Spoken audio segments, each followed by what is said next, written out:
Welcome students. This is the second lecture for .NET Framework.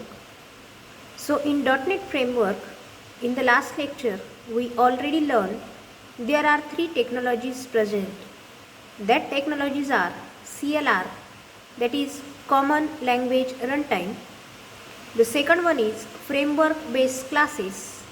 And third is User Interface.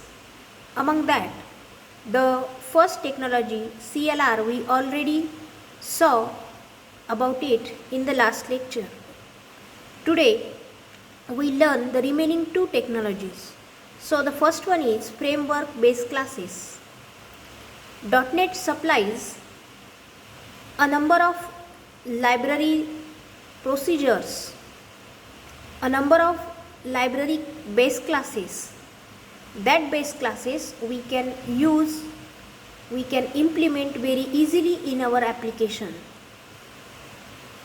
Base classes are nothing but the classes which provides their properties to the derived classes. Such classes are called as the base classes. So in .NET technology, it have a number of base classes, and that base classes contains different types of methods.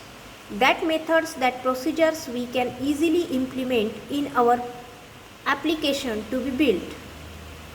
The next point is that we can use them and calling their methods or by inheriting them through derived classes.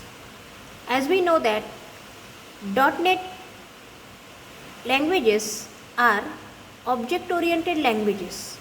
And in object-oriented languages, one of the feature is that inheritance. In inheritance, the already built up classes gives their methods, gives their properties to the next derived classes. So, in .NET technology, the base classes that contains different types of methods, that methods can be called in our application, or we can directly inherit that classes in our derived classes, and then we can easily use the method through that derived class objects. Much of the functionality in the base framework classes resides in the namespace called system. Mostly in .NET framework, most of the classes are resides in one nameplace, and name of that nameplace is a system. So to call any method from any base class, we need to write this system namespace in our statement. The next feature is that there are different types of base classes, and these base classes we can use for many different tasks. That tasks are nothing but input-output operations. That is, to perform different types of input and output operations, we need some methods, and that methods are present in any base class. The next one is string handling. While developing our applications, and our application software contains some string, so for handling such string data, very string supportable base classes are also available. We can inherit the methods from that classes to handle the strings. In the same way, for managing array, list and maps, different types of base classes are available. Database management can also be done by using the methods present in different base classes.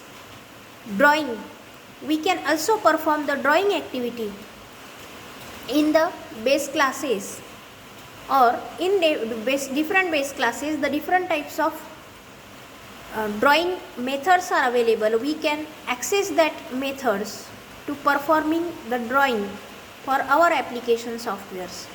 In the same way, there are different purposes for using these base classes for our applications. The last technology of .NET framework is user and program interface. The .NET framework provides different types of tools for managing user and application interfaces.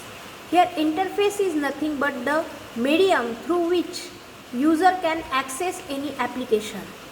So in .NET Framework, it provides us different tools, and that tools are Windows Forms, console applications, web forms, and web services.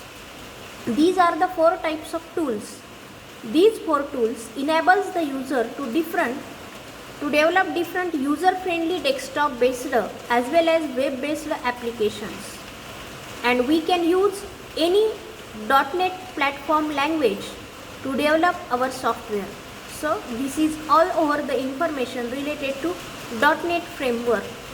Here we complete the .NET Framework